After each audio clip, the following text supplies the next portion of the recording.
common causes of loss in fiber optical cabling?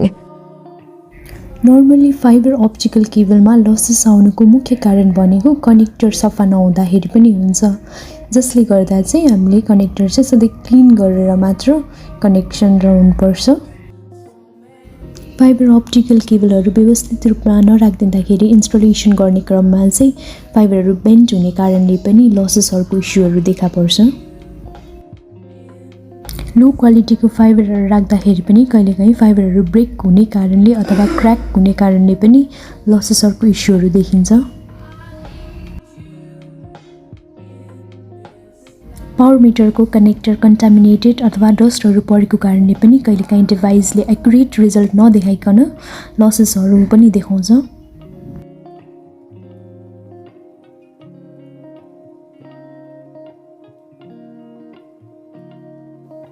Fibre स्प्लाइसिङ गर्दाखेरि properly स्प्लाइसिङ नगर्दाखेरि पनि लसेसहरूको issue आउँछ।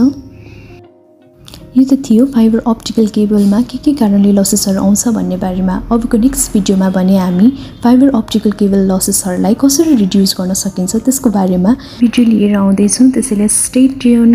By by.